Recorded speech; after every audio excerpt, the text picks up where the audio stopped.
Armeen Musa is a singer, songwriter, poet, music director, performer, and so much more. She studied at the world-famous Berklee College of Music and has had a great impact in the Bangladeshi and overall in the South Asian music scene. She has her own solo set called the Ghaashphoring Choir and has also been a significant name in the Coke Studio Bangla project. If that's not enough, Armeen is also part of the Berklee Indian Ensemble, which was recently nominated for a Grammy. Now, I've been a fan of Armeen's work from her early days, so it was a great privilege for me to have this conversation, talk about her journey, we discuss what it takes to be a musician in this modern era, and we dive deep into her philosophies about music, art, and all things creativity. Just note that this podcast was recorded in mid-2022, and the artwork and the animation was done by the talented Fahim. Without further ado, here is Season 3 of State of the Creators featuring Armeen Musa. Hope you enjoy the show. This is the State of the Creators, a show about creative individuals who are on a quest to build something out of nothing.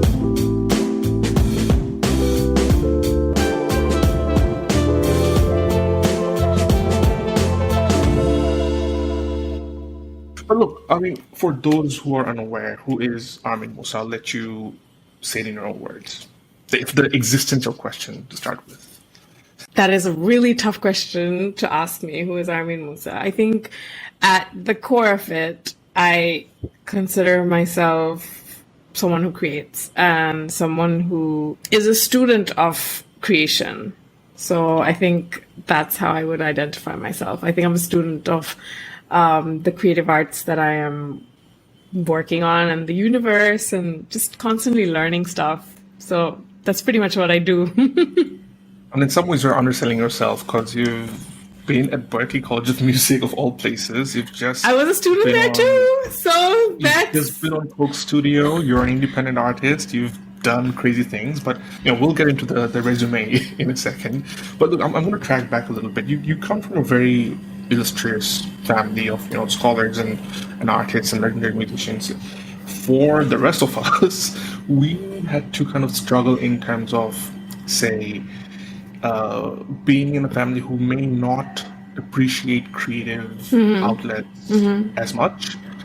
How is it different for someone who gets into a family and everybody else is creative? Like, I imagine the pressure would be different, isn't it? Because for you might have to live up to the name instead of, I've got this free-flowing canvas that I can just draw on. I recently had this written as a headline in a newspaper article, but I get asked this question a lot. And the truth is that on the other side of it, I think there's obviously people it's when you do something that your whole family hasn't done, it's because there's friction because they don't understand you, right? So there have been moments of that as well in my life, but most of it, creatively, we all understand each other. Our whole family, we all understand each other really well. But also, I had my own barriers to being a creative person because what went as a headline was that my family was the biggest barrier of me being a creative person. That was the headline. And some of it is very true. That was a dramatic version of what I was saying. But the thing is, my family has been in the music industry since 1920. I think my great-grandfather was in the 1920s. He started singing with HMV, and it's, he made it from, he went from being my family is basically very scholars and lawyers and things like that. So my great-grandfather broke out of that sort of jomidar / academic life in Kuch Bihar. Our family's from Kuch Bihar. And he went to Kolkata, and he said he was also one of the first Muslim singers. And that itself was like a really risky, he had kids, he had to leave his kids behind in the village and go to Kolkata. And it was something that he did, fought with his family, he left his family. And that made my grandparents' lives also very hard, because being the musician is one thing, but being the children of a striving musician is also very difficult. So my grandparents, who then migrated to which is now Bangladesh, they really, really focused on going back to the culture of being in academics and law. And so my grandfather, my aunt, my sister, myself included, have studied law. We've been like, these things, this part of life is important. Having an education is important. A job is important. And alongside having your art and culture as part of your extracurriculars. So when I just started doing music, everyone was happy because, Bashai Shop Shumai, we already had music.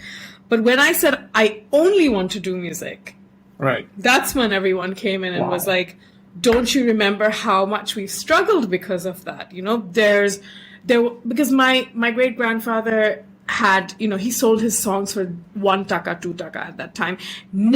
He is one of the most famous Muslim Bangladeshi Bangla musicians. Yeah. Never earned a penny of royalty, not a penny, So there's a lot of unfairness in the music industry, which still exists to this day. I'm sure you know about the whole streaming issue and how it doesn't pay the artists. So there was always this thing, it was like, we know better than to be full-time artists. Because we have the experience, we know that there has to be some. So when I wanted to do it, everyone was like, no, keep your safety, keep your job, keep your, So I have an undergrad degree in another subject.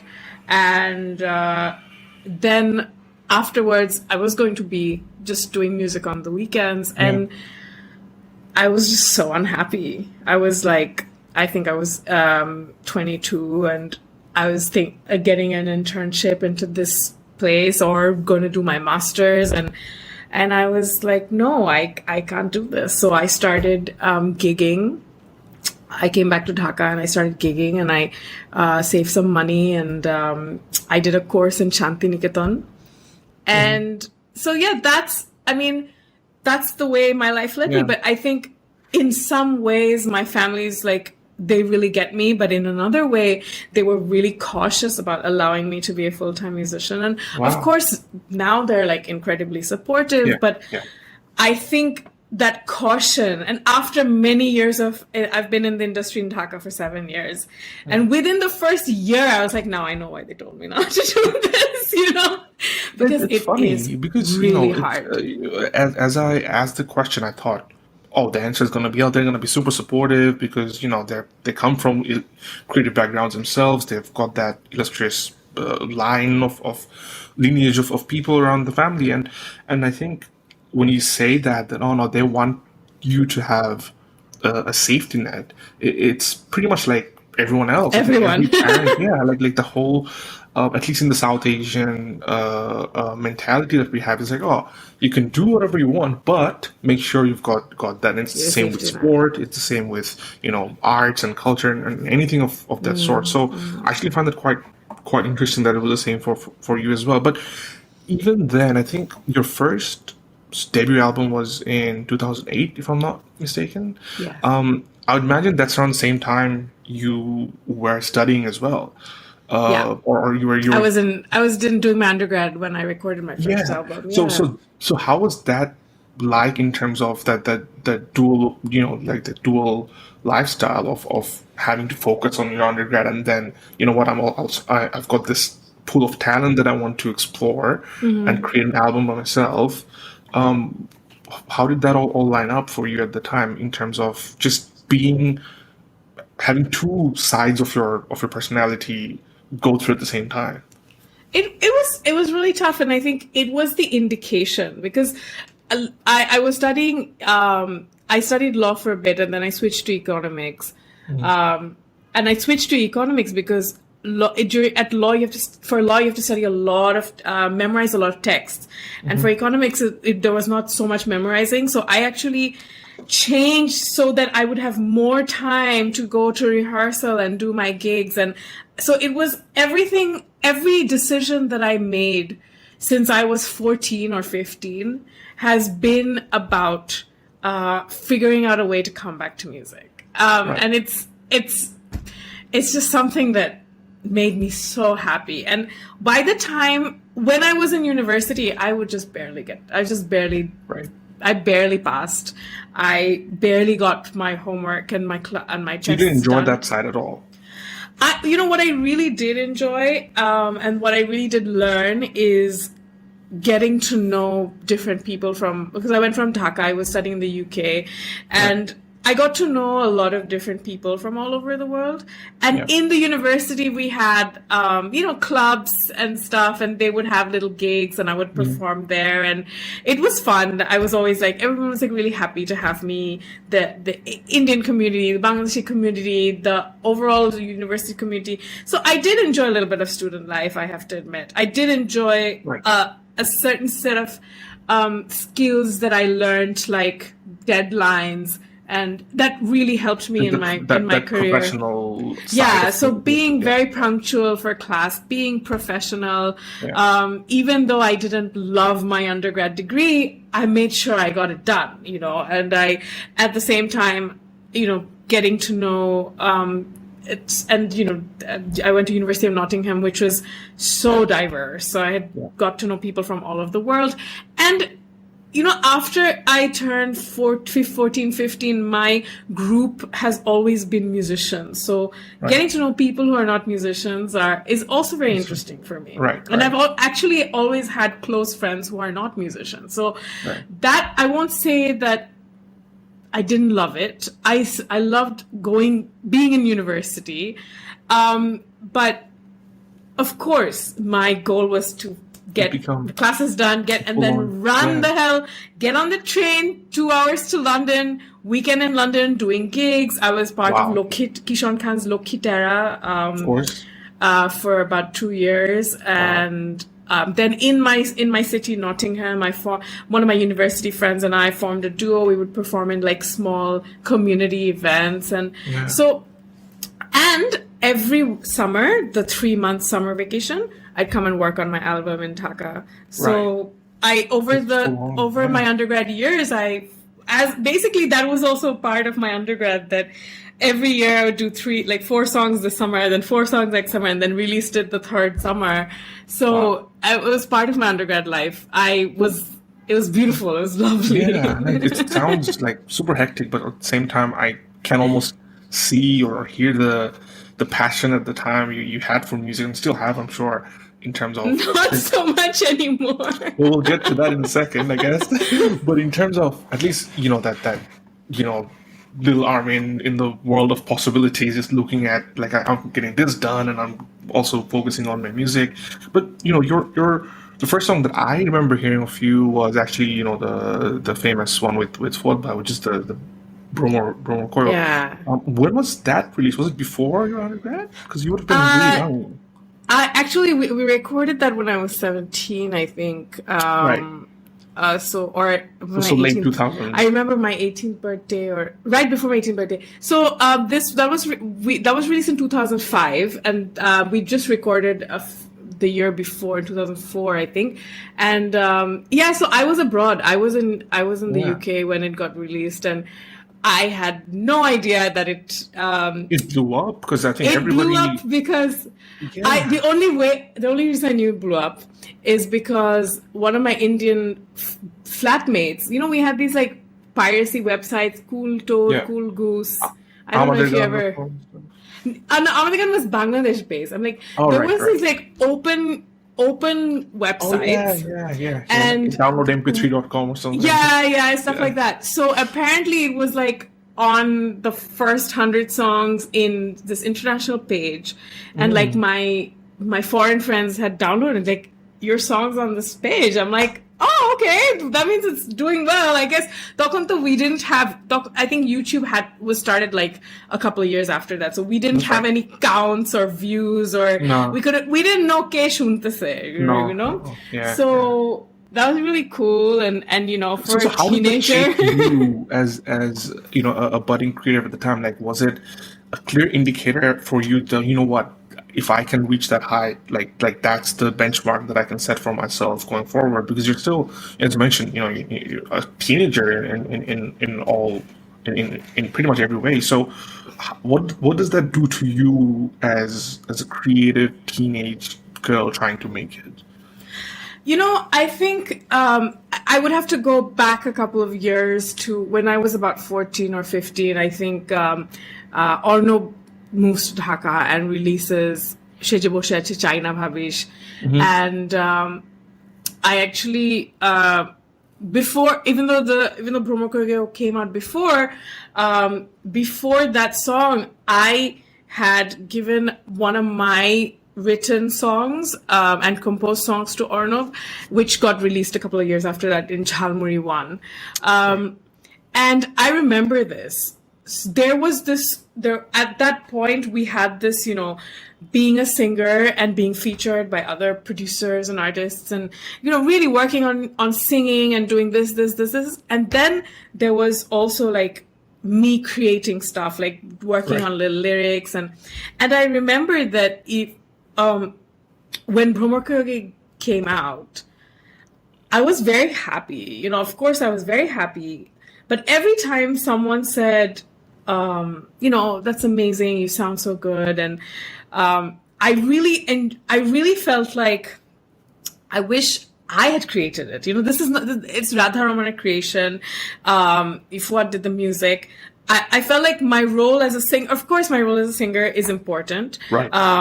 But that song is very heavily produced. It's not my raw voice. There's a lot of effects on it. And that was the style of the music. Oh, yeah, of course. But I felt like I wanted to be more than just one part of the... Yeah.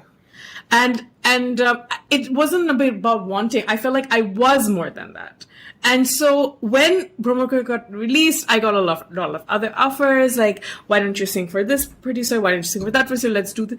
And I was like, no, if I'm going to release something, an album, it's going to be my work. It's going to be the songs that I wrote. It's going to be produced by myself. And, because at that point, I'm 19 years old. I have nothing to lose. I'm like, I'm just going to do whatever I want.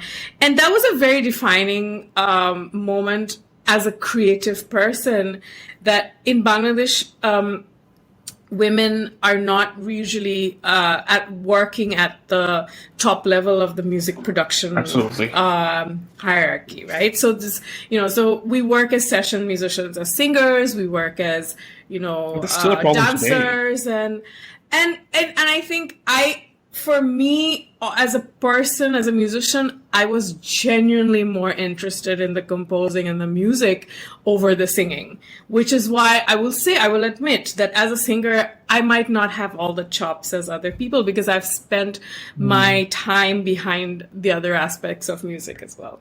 And it was very defining.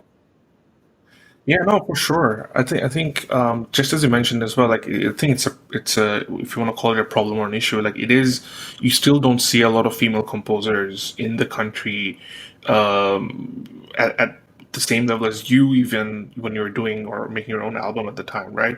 And I think that's something I guess we all have to look at and see how we can change. But beyond that, I think for you personally, what then made you decide that, I'm going to finish up my degree and then get into Berklee College of Music, of all places? Like, probably it is the best music school in the world and also the hardest to get into. So what was that journey like? First of all, why decide to go to Berklee when you could have picked other options? Especially in South Asia, there's so many, renowned musical schools and things of that sort. And number two, how hard was getting in for you? So of course, my when I finally decided to leave other things and just do music, my family advised that go to India and do this and that. Like, if it was a point, like, if you're going to do it, then do it, the way that we know, Talim now and all that. But as I said, my curiosity and my excitement was towards the music that was created. And I think the reason why I was excited to study more than singing or voice was because of my love for chords. So chords are, for those who are unfamiliar, chords are basically the accompaniment behind the melody of a song that kind of like use the notes around it to highlight the melody, and using chords and understand. And as a vocalist, I didn't have a lot of ideas, of course. I just knew like a bunch of notes together, they sound so beautiful, and I want to study that. I want to know why does it make me feel so excited when I hear them being played.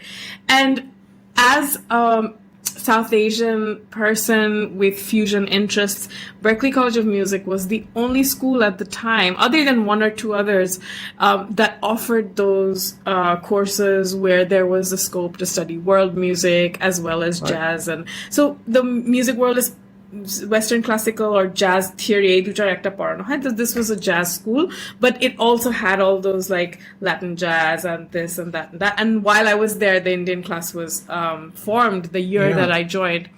So there was, and I've heard of Berklee sort of through the fact that John Mayer went there, who I loved. And number two, You just can you see the thing on the back? Not really. What is it? That's the Continuum album. Oh yeah, I love that album. Huge fan. So I also know Me Berklee too. College of Music through him, and I think he did this whole workshop as well, which I devoured, like 10 classes. I was there. I was wow. there. Lucky If man. you go to my Lucky you. Facebook, you'll see I used to do photography. Then I have this beautiful series of photos that I took of him. Okay, I'm just Yeah, fan. I'll show you. yes, I'll need to see it too before I go to bed. But the other musician that was very inspirational for me, I have to mention, is Mekal Hassan. Mekal Hassan is a Pakistani composer who went to Berklee, and then after he left, he composed this dream album, and which led to 3 more albums of Indian classical and jazz fusion. It's just, and when I first heard Mekal Hassan, I was like, this is what I want to do with my life, like exactly this. And of course, I could never exactly do that, but that fusion, that jazz and Indian classical fusion, and he uses these very beautiful Pakistani older Sufi songs as well as classical pieces, just beautiful. And I thought, if this is where something like this is created, if this is where someone, I felt like Mekal Hassan was a representation of the kind of musician that I want to be, that using my roots, but also learning music, Western music, to complement each other. And so I was sitting in Shantiniketan, and I studied there for 9 months. I did not particularly enjoy the class because it was very just singing based, and I didn't have I was the only person admitted that year in my course, so I didn't have any friends. So I was just sitting there, and I applied, and I'm like, let's just see how it happens. And then it did. Wow. I mean, I never thought I would get in. It was very competitive. Just getting in. And plus, I think your work is also there for the world to see. Like on YouTube, like some of the stuff you've done there while you were there, some I think was the ensembles that you were part of, and also a few of the other things you've made at Berklee College of Music was brilliant. Like just to see how they're marrying these different worlds and for the world to see. So I think that was very awesome for the rest of the world. But for you personally, though, how hard was it to study something? Because the idea of the mechanical or technical side of creativity can be quite interesting to learn. So I draw the parallels for me personally in the side of architecture. So I studied architecture when I was in a bachelor's. So there's this creative angle, but then there's all these technical angle that you start losing interest on because it just feels less creative and it's very, very technical. But I think that becomes the foundation for the creativity, which I figured out later. So for you, in terms of studying something that you were passionate about all your life, and then using it to apply in real life, how was it different, like in terms of studying versus real life application of something like music? Wow, that's a really good question. Yeah, the truth is that when, I'm currently teaching introductory module at ULab of music, and the first month I hit them with the theory. This is A, B, C, D, E, F, G. This is the flats, these are the sharps. And my students like, what? Why is there so much math in this? I'm like, that's the thing. Like, that's the interesting part. If you are, if you go deep into music, and especially if you're a composer, there is a lot of things there's just a lot of technical things you have to learn. If you don't learn it, you're just gonna stay in the first 5-6 chords. And a lot of musicians do, and they've done that successfully. And that's great, if it's just your own music and you're doing a style. But if you want to be a composer and you're composing for film and ads and etc., and you want to have a diverse portfolio, then you really got to learn some stuff. And of course, it's hard. Yeah. It's very hard. I got my first Life's D when I went to Berklee. I was like, whoa. I've been a good student my whole life. I did so badly. This is the real deal now. I did badly despite trying. It wasn't like my economics degree where I was like, just do an exam and then go off. About, right? Because when you're passionate about something, it should come in naturally, and then you get smacked with a D or a C, and then what does that do to your confidence? Because do you then question yourself? This is what it's like. I have to admit, my first 3 years, or my first 2.5 years at Berklee, I really felt like, oh my God, what am I doing here? Everyone is so much better than me. And I was in this crazy sort of self-doubt phase that, am I really going to be able to do this? And I had to hunker down a bit first couple of semesters, because a lot of these the American students and others, they have studied the theory in high school, so it's a part of their curriculum. So I had to do everything from scratch. Plus, I was an older student. I'd already finished my first undergrad. And so I have to admit, the first 2.5 years was really hard. I even had to take a break. I dropped a semester once and came to Dhaka for a few months just because I was like, oh my God, this is... everyone was like pressurizing, it's your second undergrad, just finish it in 3 years and wrap it up and make it small. And I just couldn't do, it was there's so much information, there's theory classes, there's practical classes, there's music education, music business, exactly. Everything is just, and if you're just doing semester after semester, after 5 semesters in a row, I was like, okay, my brain needs to process. And that was an indication for the rest of my life of how I am as a creative person, that I work really hard and then I have to take long breaks. I have to take a lot of downtime. I need to decompress. And, but yeah, it was hard.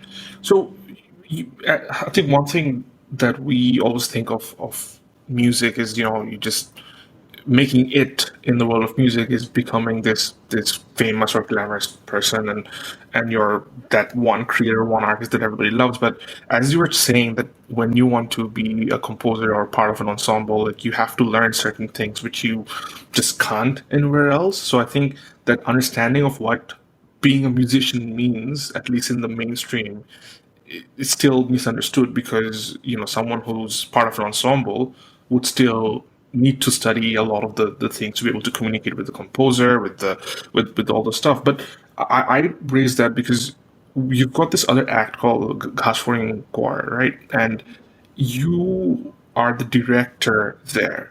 So now you're not only creating but also leading this ensemble of talented singers. So how does that then come into play for you when you're basically leading someone musically, or leading this team musically in languages that may or may not be able to understand at the same level, right? Because maybe someone can sing, but again, understanding, being part of a team, like how different or dynamic is that for you in terms of leading versus just creating? So there is a big something that I have to address is that obviously working with people for the 4 years that I was at Berklee is we're all being trained, we're all trained in the same way. We understand each other we don't have to say much. Yeah. But when I moved to Bangladesh, I moved to Bangladesh a couple of months after I graduated. So, and I think 1st December, I moved to Dhaka. I went to Nepal, and I think 10th January is when I formed Ghaashphoring Choir. So within a month, I was like, 1 month is enough, and then back on it. I have to admit that the fact that I wasn't in Berklee was very, very stark. Of course, I mean, it's not a southern city. It's not me and 500 musicians every day. But the fact that I had to really accept that, all right, I've come back to the place where music is not everyone's day job. Right. It's their, like, if I had stayed and gotten a job here, what would have happened to me? Like, I work during the day, and then on weekends I have some kind of band, and so I had to really adjust to that. I had to. There are certain things that I wanted to achieve within the first year and the second year, and I had to make that into the 4-year plan now, the 5-year plan, because I couldn't get everybody on the weekdays, and et cetera, et cetera. So that's the main thing that as a creative person from there to here, I had to really adjust my timelines, my expectations. And as a leader, I think as the music director of a group where people are not full-time musicians, most of the work will be given to me because I am the full-time musician. So I'll have the rest of the week to do all the admin work, get the funding and manage the finances, book the studios for albums, concerts, rehearsals. So I think it made me realize that there's a lot more that comes with being a professional musician as opposed to being inside a music college and doing things with yours. There's just a lot more work. Yeah. And it's really hard. I mean, I have to, when you're in university, and anyone who's in university now, you're in this flow that's been set for you. So you have to do this, have to do that. But when you're a creative person in a professional field, you are creating your timelines, you're creating your goals.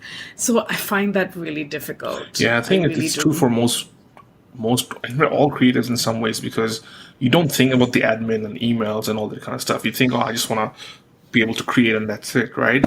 Yeah. So I can totally empathize. But in terms of your university's education in Berklee College of Music, how much of it do you apply when you're being a professional musician right now? Do you think someone who might be in a similar path needs to get those degrees or understand in some capacity of the literature and the language of music before jumping in, or do you think this is something that's very individualistic?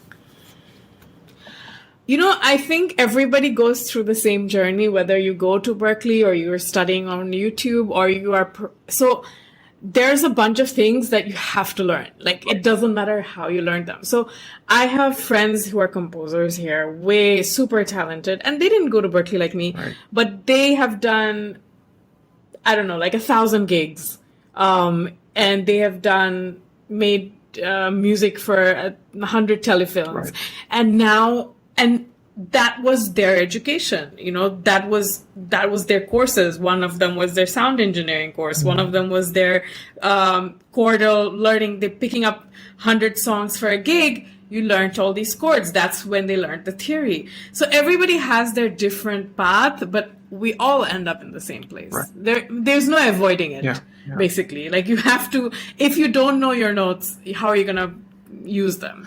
So I don't recommend university to everybody, because there are a lot of musicians who are more like me. And I think when I was at Berklee, I thought I was the most rock and roll person there. Like, I woke up late and I never took morning classes, and everyone else was like yoga in the morning, practicing for 2 hours, then came to class, and I was like, I never had time to do my makeup, and everybody looked like beautiful clothes and expressing themselves, and I was just there. I was like a normal university student. But then when I came into the professional world, especially in Dhaka, now I feel like, okay, I am the more jazz, nerd here who like is timely. I make sure I eat right and sleep right before my gigs. And so there are different kinds of musicians. I think most musicians who work in composition, film scoring, also managing big projects, they have to be very organizational. Like, I think it's just something that you kind of, even if you're not, you kind of have to do it if you want to manage a bigger project.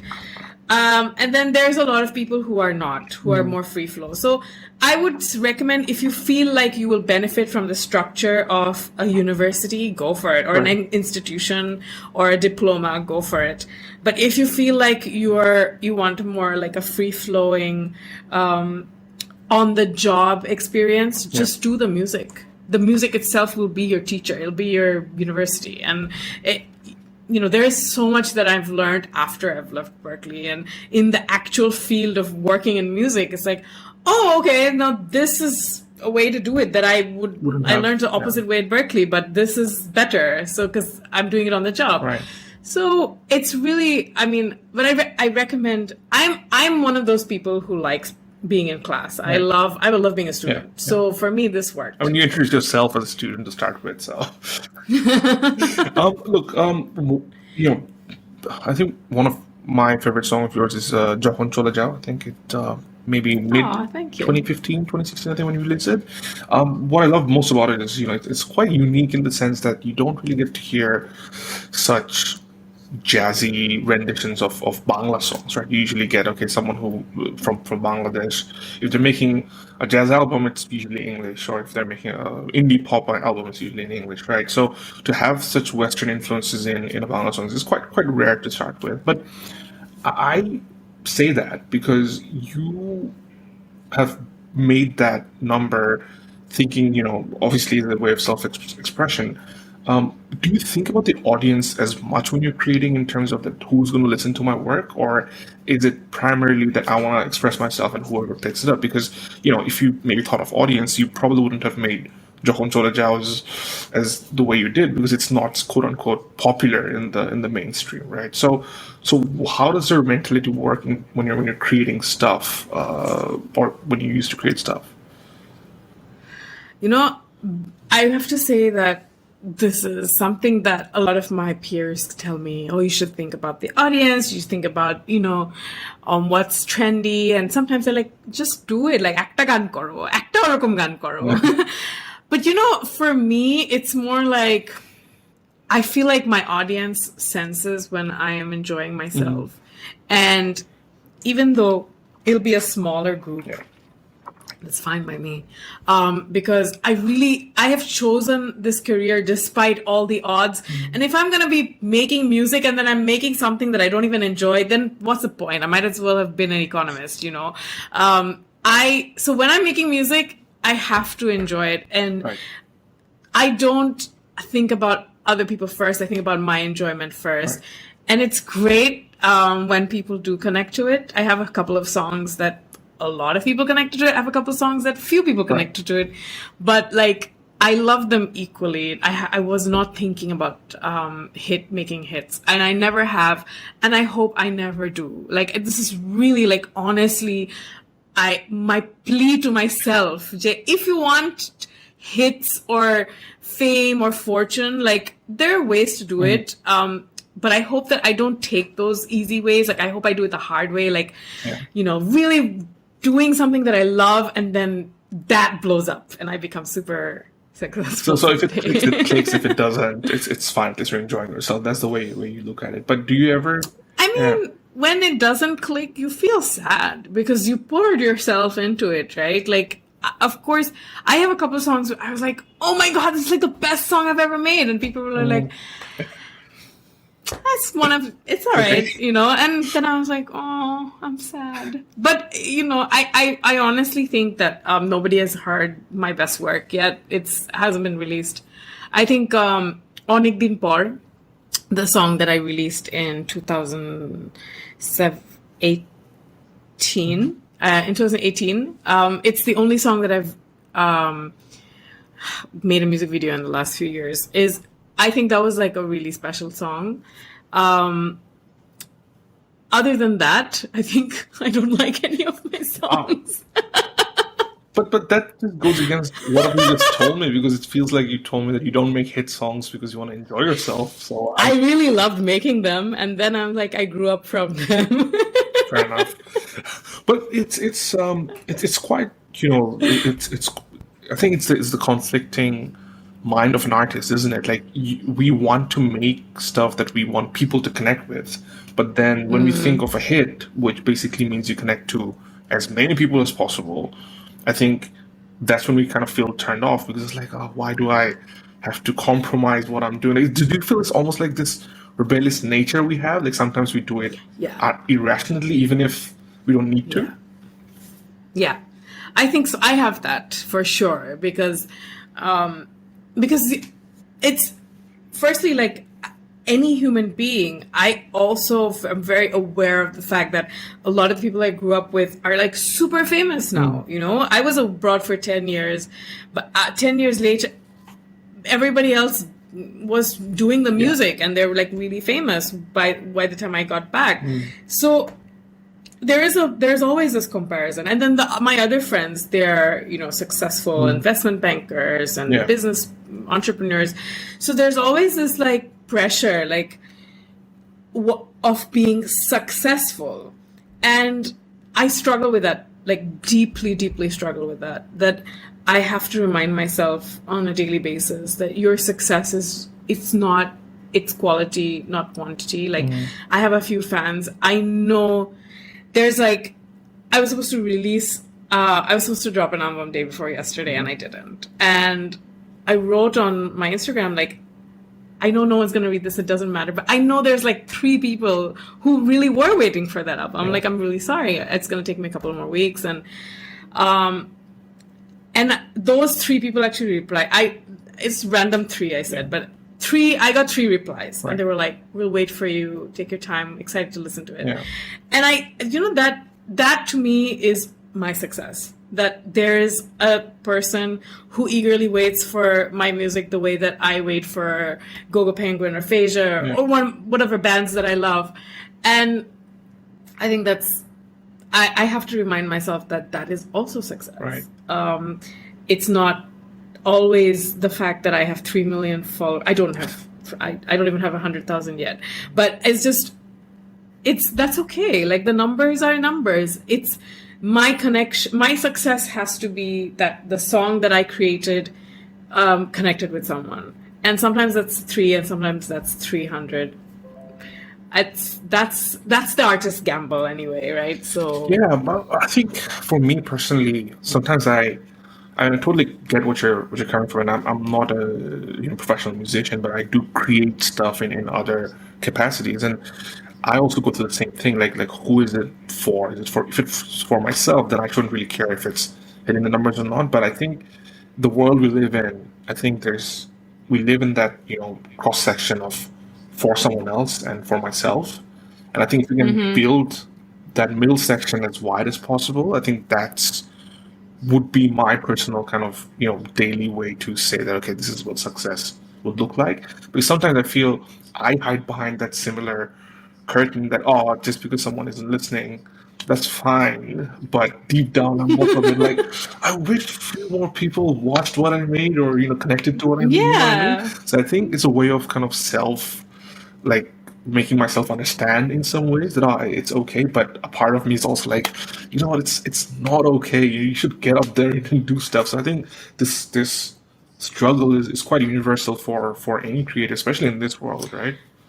And you know what? In all other fields, there's a natural progression, right? Like, oh no, in other jobs and stuff, like you're in this position, then you're in that position, but for people like us who are creating, it's like Musician. you put your hand, it's like That's you it. put your thing, there's no going up or down from this. Yeah. I'm already this is what I do. Even if I am super successful or not successful, I will still sing and create music. Yeah. It's like what I do won't change. So I think there's a lot of pressure for us to achieve or hit certain things at a younger age. Whereas other careers would be, so in Indian classical music, they don't perform until they're like 45, you know, like you have to learn for like 20 years or, you know, you'll see all those people on stage in Indian classical music are like 60 to 90 years old, right? Like, so you start kind of your career peak is like 55, 60, you know? And for us, we flipped that idea of, because, you know, honestly, like, I believe it. Firstly, our voices are at our peak after our 40s. Like, till our 40s, we're still developing our voices. So that age is when we build stamina. People, you know, they work on their physical and their technical skills. But the kind of music, the pop music that we are making, whether it's rock or indie or whatever, it's still pop music. That has made our timelines like, you know, 20-year-old pop stars. And so that's like a lot of pressure on the rest of us. That if Britney Spears is like a billionaire by the time she's 21, then we should at least have some level of success by 30. But that's unfair because art is not supposed to see age. We're supposed to get better and better, and there should be a peak. Every artist should have a certain peak or certain phases. All the best artists, the quality artists, whether all forms of art in the world, whether it's Bob Dylan or if we do a poll, most of the really good, valuable stuff that have lasted centuries were created by people who are older because they have emotional experience, they have technical experience to pour the world's message into their art. But when I made my album when I was 19 years old, I didn't know anything. Like, that's a cute documentation of a young girl's music, but that is not what should be my defining career moment. You know, so I think it's a tough battle that we have put on ourselves, that like people under 30, under 40 have to be artistically successful, whereas some of us might not have hit our peaks yet. Yeah, no, for sure. And I think also the idea of digitizing art, right? I think we're a unique generation where we've lived that analog life, and now we're kind of seeing the transition into, and I think it's transitioned fully like into the world of digital, where art lives in this digital world. You've got social media that's constantly reminding you of numbers that you've done on your art and your creative work, right? And how much of that has impacted you as an artist? Like, do you think about, oh, I need to be on TikTok, I need to post 5 stories, or do you not think about that at all and be like, you know what, I just want to create and be okay with what is? Like, do you struggle with that at all? I've always really liked social media, so I've used it since I was like 15 or 16. We had High Five and MySpace. Yeah. So I've always been a social media person. I always write, like I was telling you earlier, like I have different personas on each social media. So I have like on my Facebook page, like my personal page, I like write stuff about everything that I find wrong with the world. Then I have a separate Instagram for my photography, etc. And then you have the LinkedIn Armeen, who's just wearing a suit. No.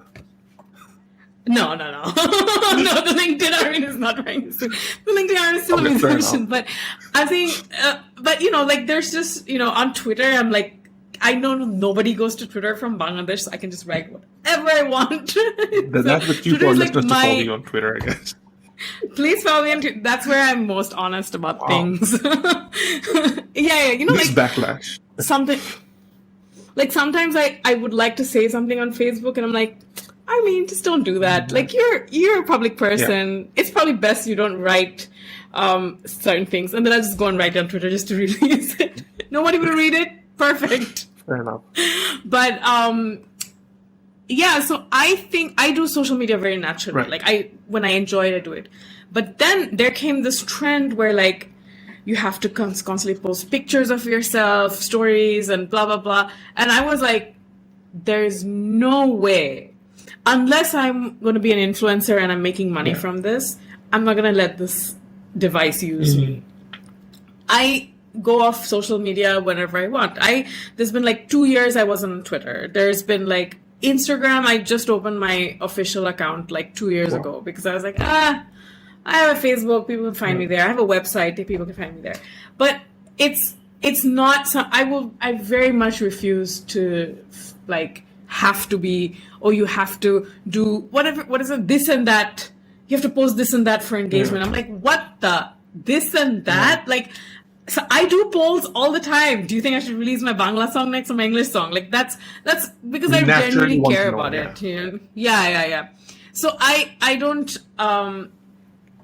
It annoys me when people use social media ingenuinely because for me, it's a very genuine place of connection. It's been a part of my childhood. It's how I've connected with my friends from Nottingham, from Berkeley. Right.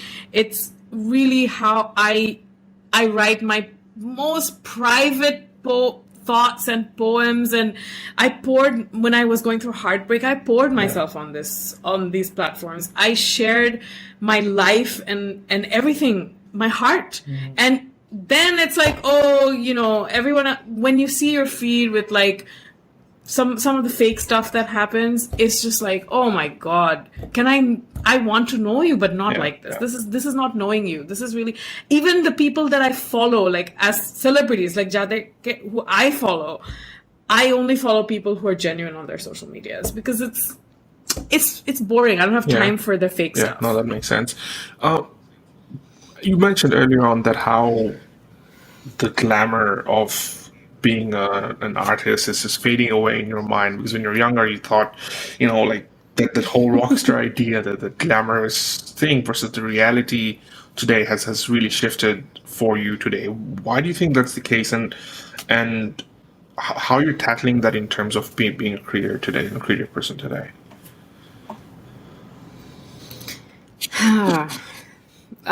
This is a tough one because actually last year I had a 6-month period where I didn't get any work, and that was really tough on me.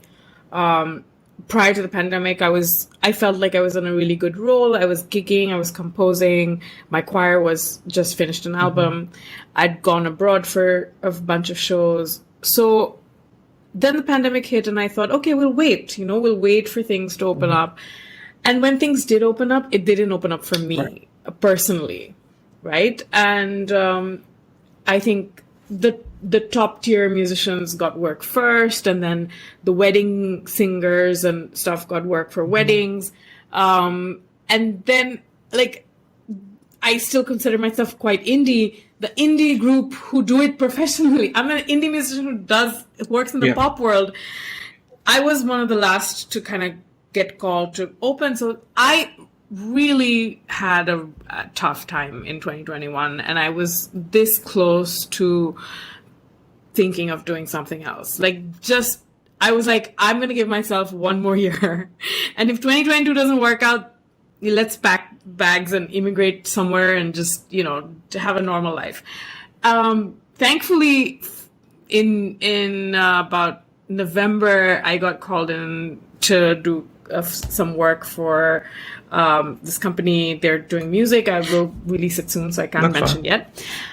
But and then in December, January, I got to work on the production of Coke Studio, and slowly, like, things opened up a little more. This year it's so slow and steady, but it's really, the pandemic really shone light on what I knew for a while, is that if you're going to work in a small country like Bangladesh, and the music industry that doesn't have any infrastructure is still very random. It's like you make it, you create your own life, right? It's really hard to find the building blocks to the next step of your life, and it's overwhelmingly hard sometimes, especially if you want to have a steady life. You know, you want to have a nice house, and you want to go out for dinner, you want to go on a vacation once a year. Like that kind of income financially is just so unpredictable to have. And so I was like, either I have to make some kind of weird pop music that I've never liked my whole life, or I have to do something else. And knock wood, you know, I was like, let's just stick to it one more year. And that year has been great. Right. But I have to admit, like, it is not that glamorous life. You know, only 1.02% actually get that fame and fortune.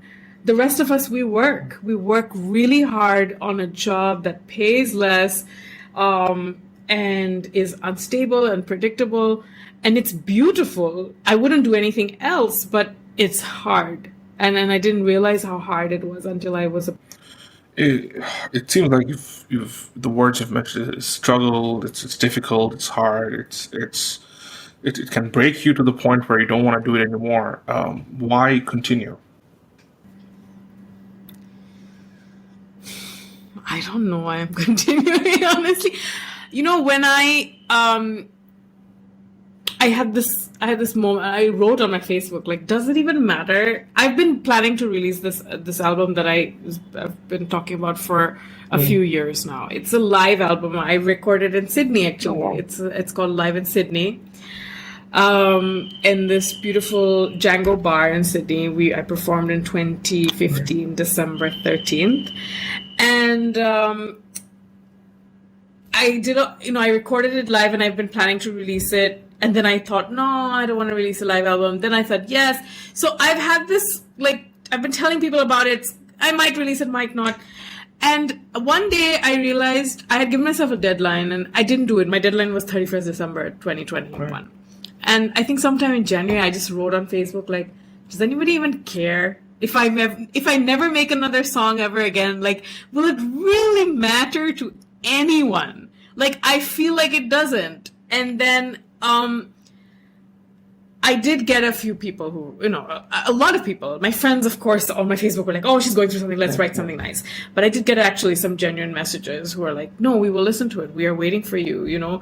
And I just felt like, I don't know, even though I don't write the music for my audience, I do live for them. And I feel like even if it was just a few people who genuinely will listen to this album, I don't want to disappoint them anymore. Once I've started this journey as a musician, I didn't start thinking about audience at all, but I've made an audience. I've been doing this for 10 years now, and this audience means a lot to me. And I feel like I gotta keep doing I think it. this is something I've been again drawing parallels to my line of work. I think once we put something out to the world, I think we have responsibility, and we have a commitment to the people who have decided to donate their time, their energy to consume what we created, right? I think that relationship, I think it's almost like being in a relationship, right? Like, how do you stay committed in a relationship? How do you you have to say good things to your partner every once in a while. You have to buy them dinner once in a while. You have to go out on walks, right? And I think it's the same thing with an audience. It's like, how do you develop that and make sure that they get what they were in for when they decided to commit to that relationship, right? So I think as artists, we often kind of forget that, I'll just create for myself, and which is great. I think that's the starting point. But as soon as we put something out, I think that self thing reduces a little bit, and audience or whoever is it for, I think, grows a little bit more, right? And I think it also becomes difficult because sometimes we think of audience demands, right? Oh, I don't like what you put out, right? Or I don't like what this sounds like, and it's so difficult for creators because you think that I put my soul into this, you wanted it, and now you don't want it, right?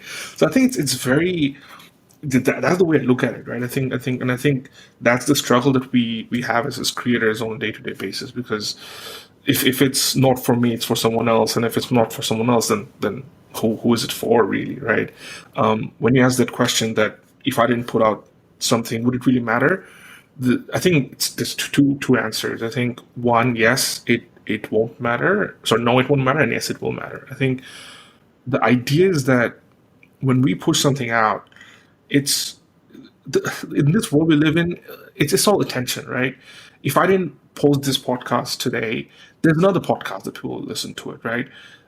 There's 5 million things that's released every single day that captures people's attention. I think there's this window of period where they'll wait for it, but I think at one point that ship will sail, and their minds are going to consumed by something else. So again, I think it's a tough one, isn't it? Because you want to connect, but then if you don't post, they'll forget.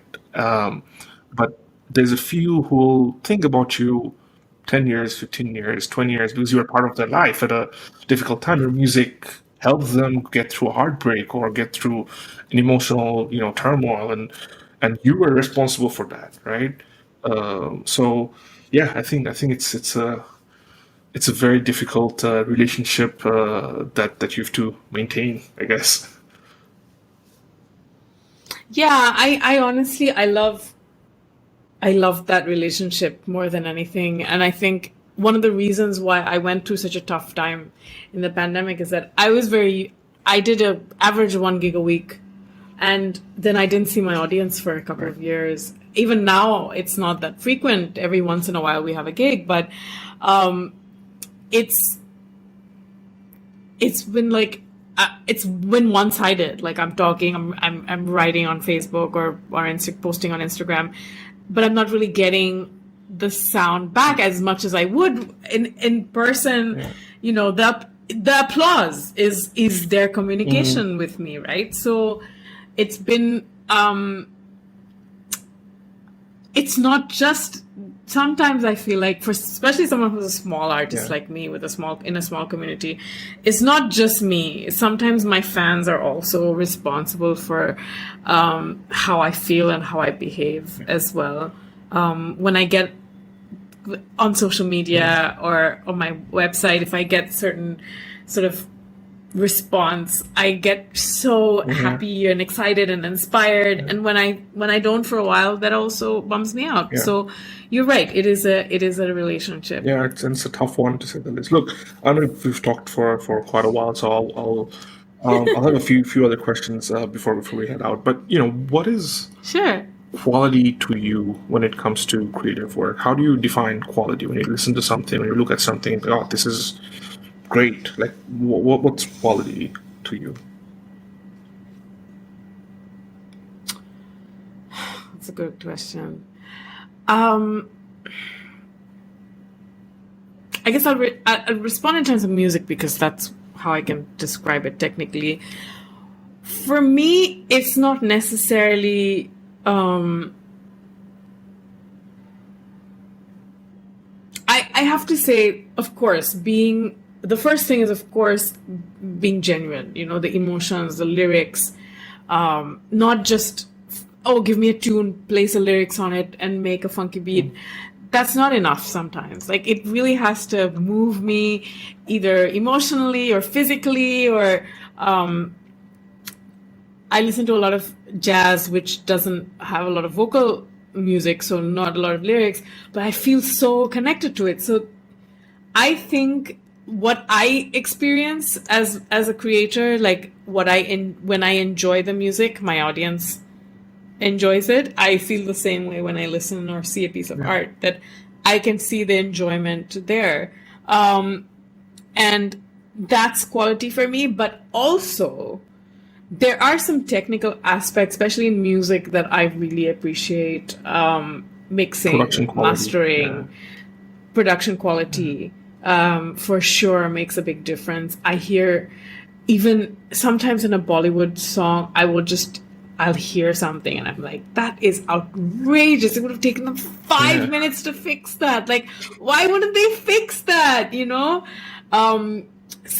Like this, habit of copy pasting everything. Like, it's fine, it works for a lot of music, but sometimes like you can just sing the chorus a second time and make a different second version instead of copy pasting the chorus every time.